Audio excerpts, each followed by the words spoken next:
मेरे छोटे भाई लक्ष्मण बहुत ही सुंदर और प्यार करने योग्य है। ऐसे भाई ना तो किसी के हुए हैं और ना होने के ही हैं।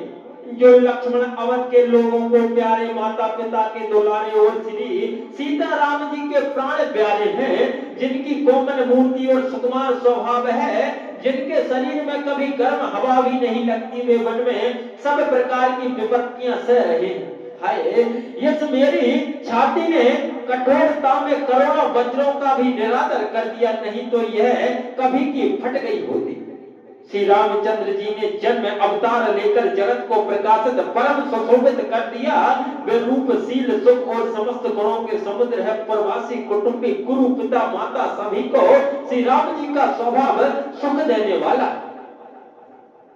शत्रु भी श्री राम जी की बड़ाई करते हैं। बोल चाल, मिलने के ढंग और विनय से वे मन को हर लेते हैं। करोड़ों सरस्वती और अरबों शेष जीवी प्रभु श्री रामचंद्र जी के गुण समूहों की गिनती नहीं कर सकते।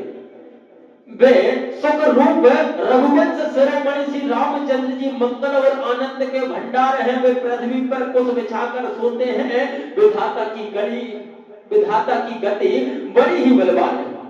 श्री रामचंद्र जी ने कानों से भी कभी दुख का नाम नहीं सुना। महाराज स्वयं जीवन वृक्ष की तरह उनकी सार संभाल किया करते थे। सब माताएं भी रात दिन उनकी ऐसी सार संभाल करती थी जैसे पलक नेत्रों की ओर सांप अपनी मणि की करते।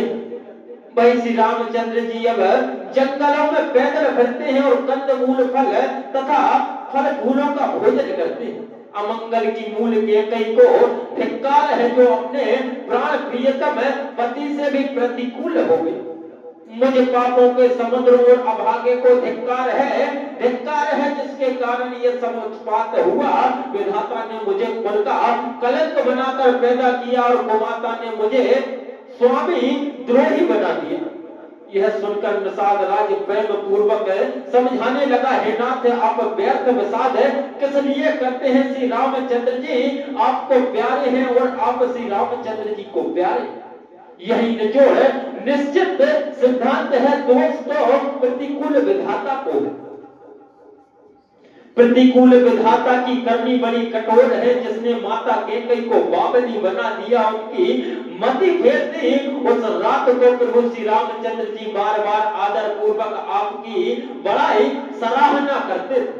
तुलसीदास जी कैसे कहते हैं, निषाद राज कहता है कि श्री रामचंद्र जी को आपके समान अतिशय प्रिय और कोई नहीं है। मैं सौगंध खाकर कहता हूँ, परिणाम में मंगल होगा यह जाकर आप अपने हृदय में धैर्य धारण कीजिए। श्री रामचंद्र जी अंतर्यामी तथा संकोच, प्रेम और कृपा के धाम है। विचार कर और मन में डरता लाकर चलिए और विश्राम कीजिए। सखा के वचन सुनकर हृदय में धीरज धारण कर श्री रामचंद्र जी का स्मरण करते हुए भरत जी डेरे को चले। नगर के सारे स्त्री पुरुष यह श्री राम जी के ठहरने के स्थान का समाचार पाकर बड़े आतुर होकर उस स्थान को चले। वे उस स्थान की परिक्रमा करके प्रणाम करते हैं और कैकेयी को बहुत दोष देते हैं। नेत्रों में जल भर भर लेते हैं और प्रतिकूल विधाता को दोष देते हैं। कोई भरत जी के स्नेह की सराहना करते हैं और कोई कहते हैं कि राजा ने आपका अपना प्रेम खूब निभाया। सब अपनी निंदा करके निषाद की प्रशंसा करते हैं। उस समय के विमोह और विषाद को कौन कह सकता। इस प्रकार रात भर सब लोग जागते रहे। सवेरा होते ही खेवा लगा। सुंदर नाव पर गुरुजी को चढ़ाकर फिर नई नाव पर सब माताओं को चढ़ाए। 4 घड़ी में सब गंगा जी के पार उतर गए। तब भरत जी ने उतरकर सबको संभाला। प्रातः काल की क्रिया को करके माता के चरण की वंदना कर और गुरु जी को सर नवाकर भरत जी ने निषाद गणों को साथ रास्ता दिखलाने के लिए आगे कर लिया और सेना चला। निषाद राज को आगे करके पीछे सब माताओं की पालकियां चलाई। छोटे भाई शत्रुघ्न जी को बुलाकर उसके साथ कर दिया। फिर ब्राह्मणों सहित गुरुजी ने गमन किया। तदंतर आप भरत जी ने गंगा जी को प्रणाम किया और लक्ष्मण जी सहित श्री सीताराम जी का स्मरण किया। भरत जी पैदल ही चले। उनके साथ कौतल बिना सवार के घोड़े बागडोर से बंधे हुए चले जा रहे हैं। उत्तम सेवक बार बार कहते हैं कि हे नाथ, आप घोड़े पर सवार हो लीजिए। भरत जी जवाब देते हैं कि श्री रामचंद्र जी तो पैदल ही गए, तो हमारे लिए रथ, हाथी और घोड़े बनाए गए। मुझे उचित तो ऐसा है कि मैं सिर के बल चलकर जाऊं। सेवक का धर्म सबसे कठिन होता है। भरत जी की दशा देखकर और कोमल वाणी सुनकर सब सेवक गण गिलानी के मारे गले जा रहे।